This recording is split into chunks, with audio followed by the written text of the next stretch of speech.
Je veux donc vous dire aujourd'hui ceci. Je vais vous dire ceci. Je vous ai entendu. Je vous ai compris. Je vous remercie de votre confiance. Je prendrai dans les jours qui viennent, après mûre réflexion à mon âme et conscience, une décision. Et je veux dire bravo à tous et à tous. Félicitations pour cette extraordinaire mobilisation. Mais vous êtes au pouvoir. Et vous décidez que tous vos adversaires ne sont pas candidats.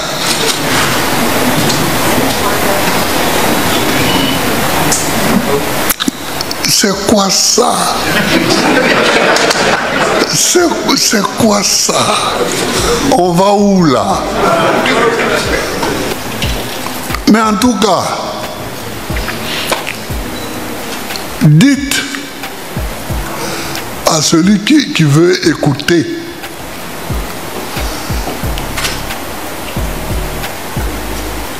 que je n'abandonnerai pas le combat contre le 4e mandat. Ainsi donc, en guise de déclaration préliminaire, nous voudrons dire aux Ivoiriens et aux Ivoiriennes que face à leur mobilisation et à leur détermination, le président Alassane Ouattara a reculé. Il a reculé. Il n'a pas pu répondre promptement à la demande qui lui a été faite par son parti d'être candidat à l'élection présidentielle. Non seulement il n'a pas répondu promptement, mais il n'a pas répondu favorablement. Il a entretenu l'ambiguïté, puisque il s'est donné le droit d'aller réfléchir et de leur revenir. Et ce recul, pour nous, s'apparente comme une victoire. Victoire de la mobilisation contre le 4e mandat.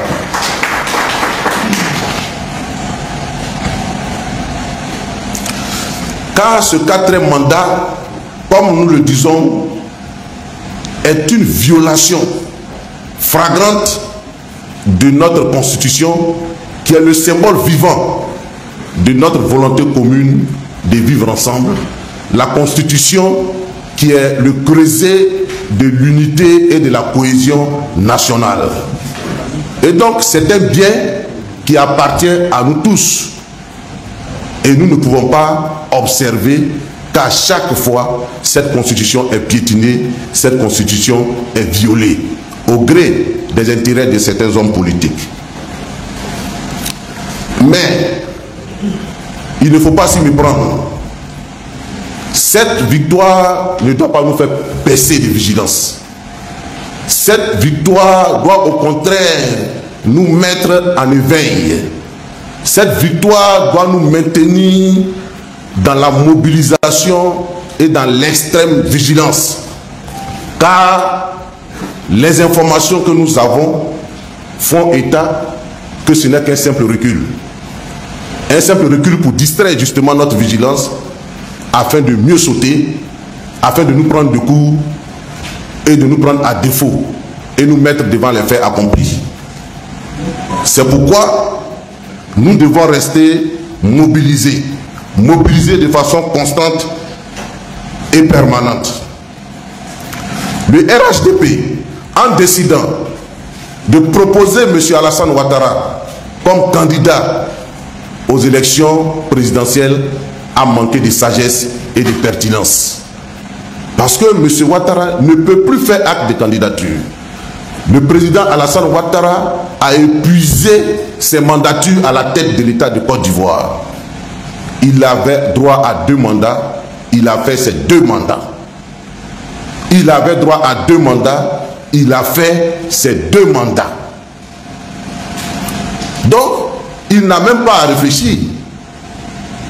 Il aurait pu répondre clairement et honnêtement devant ses militants en leur disant qu'il est dans l'impossibilité, au regard de la constitution ivoirienne qui est la norme fondamentale, de répondre favorablement à leur appel.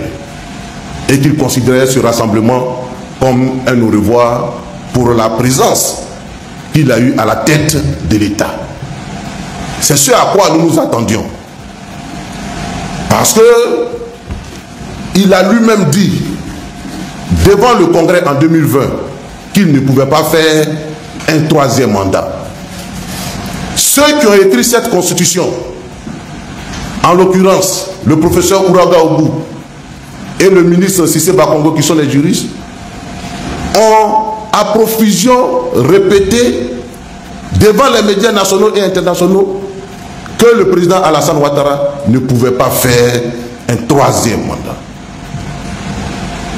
Il a fait un troisième mandat, lui qui a dit qu'il ne pouvait pas faire un troisième mandat. Et aujourd'hui, il est dans une tentative de vouloir tordre le cou encore à la Constitution pour faire un quatrième mandat. Nous disons non. Nous disons non. Ce quatrième mandat ne peut pas avoir lieu. Et ce quatrième mandat n'aura pas lieu. Parce que la Constitution lui interdit un quatrième mandat. La Constitution lui interdisait déjà un troisième mandat. Il ne peut donc pas faire un quatrième mandat.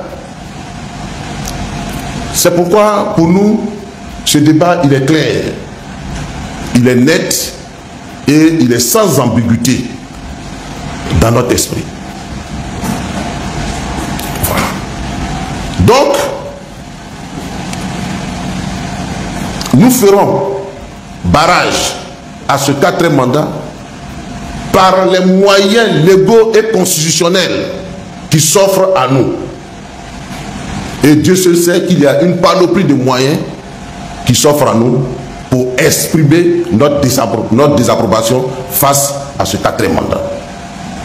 La Constitution nous offre toutes les armes parce que nous sommes républicains, nous sommes pacifiques, nous sommes légalistes et nous entendons utiliser tous les moyens légaux et constitutionnels pour faire barrage à ce quatrième mandat. C'est pourquoi nous voulons en appeler à l'opinion nationale et à l'opinion internationale surtout. Cette opinion internationale qui a joué un rôle important dans la crise ivoirienne et qui a été très active, qui a été si prompte au point même d'utiliser la force armée pour installer M. Ouattara au pouvoir. Nous voulons interpeller cette opinion-là. Parce que nous ne la voyons pas intervenir alors que notre constitution est violée de façon flagrante. Et nous interprétons ce mutisme dans lequel il se réfugie comme une complicité, comme une complaisance, comme un chèque en blanc donné à Ouattara et au régime du RHDP pour piétiner, écraser notre constitution. Nous ne voulons pas qu'il joue au pyromane pour après venir jouer aux pompiers. Il est encore temps. Il est encore temps que on fasse comprendre raison au régime RHDP et ils ont encore le temps de se désigner un autre candidat. Ils ont encore ce temps-là.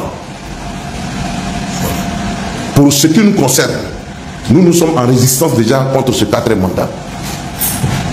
Et en se donnant un temps de recul, mais le président Ouattara s'est définitivement mis hors jeu.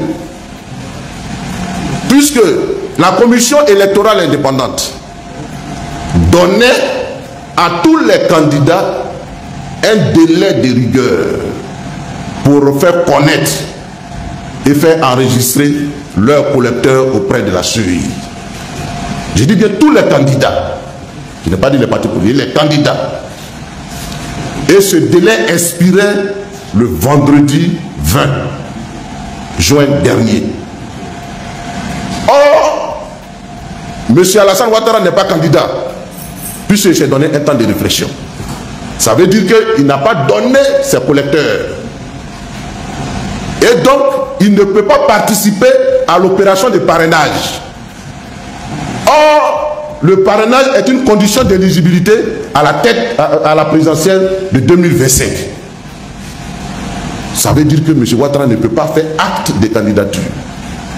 Qu'il réponde favorablement demain, mais il est fort pour le parrainage. Et ce parrainage-là, quand tu ne l'as pas fait, tu ne peux pas faire acte de candidature. Donc il ne peut plus dans tous les cas être candidat. Et nous allons être très regardants sur cette question. Puisque dès demain déjà, la commission électorale organise la formation des collecteurs pour lancer officiellement le parrainage citoyen pour les candidats déclarés. Nous, notre candidat, le président Laurent Gbagbo, a satisfait à cette condition. Parce que nous voulons aller aux élections. Donc le président a satisfait à cette condition. Il a désigné le professeur Danon Guégué et M. Tazadia comme ses collecteurs qui ont été dûment enregistrés à la CEI et qui de ce fait sont aptes à participer à la formation et à lancer l'opération de parrainage sur le terrain. Donc demain, effectivement, la formation des collecteurs aura lieu et les représentants du président seront présents sur le terrain. Et ensuite, nous allons procéder à la collecte des parrainages. Car pour nous, il faut que le dossier du président soit techniquement prêt, techniquement irréprochable, puisque nous savons que son nom sera inscrit sur la liste électorale. C'est une question politique. Or, la question politique, là, elle peut se résoudre à n'importe quel moment. Mais par contre, la question technique, elle est inscrite dans des délais. Et quand vous n'êtes pas prêt, même si vous êtes présent politique sur la liste électorale, si techniquement vous ne répondez pas aux critères, le Conseil constitutionnel va invalider votre candidature. Voilà. Parlant du Conseil constitutionnel, c'est le Conseil constitutionnel qui valide ou invalide les candidatures. Ce n'est pas la commission électorale indépendante. Il faut que chaque institution fasse son travail dans la limite de ses compétences. Il faut que chaque institution fasse son travail dans les limites de ses compétences. La commission électorale est une chambre d'enregistrement des candidatures qu'elle transmet au Conseil constitutionnel qui, en sa qualité de Conseil constitutionnel de juge des élections, décide en dernier ressort qui est candidat ou qui n'est pas candidat. Les amis, j'espère que vous avez écouté ces quelques clichés que j'ai partagés avec vous. Il s'agit ici de la réaction des représentants, disons comme ça, du mouvement Trop c'est trop en Côte d'Ivoire, ceux-là qui s'opposent contre le 4e mandat du président Alassane Ouattara et qui étaient donc également dans la précédente vidéo que je vous ai présentée avec le président Laurent Gbagbo. Du moins, ils ont fait front pour pouvoir contrer ce 4e mandat du côté de la Côte d'Ivoire. Ils perçoivent le refus du président Alassane Ouattara de donner une réponse directe comme une victoire, puisqu'il aurait pu également directement répondre lors de leur congrès, mais il ne l'a pas fait. Il a dit qu'il devait réfléchir en son âme et conscience pour pouvoir donner une réponse dans les jours à venir. C'est dit qu'on peut penser que il a tremblé, comme on dit souvent dans le langage courant. Il n'est pas confiant, il hésite, puisque le président Laurent Gbagbo a dit qu'il ne va pas laisser ça passer. Et la mobilisation est assez forte de ce côté-là. Les hostilités, autant pour moi, sont lancées. J'ai voulu partager ces quelques clichés avec vous. Comme d'habitude, on va se retrouver dans la prochaine, les amis. J'espère que cela vous a intéressé. Dites-moi en commentaire ce que vous en pensez. Sur cette chaîne, nous partageons les informations liées à la politique, les actualités liées à la géostratégie africaine et particulièrement du Cameroun. J'ai voulu partager ceci avec vous. N'hésitez pas à vous abonner et d'activer la cloche de notification pour les prochains partages. Ciao.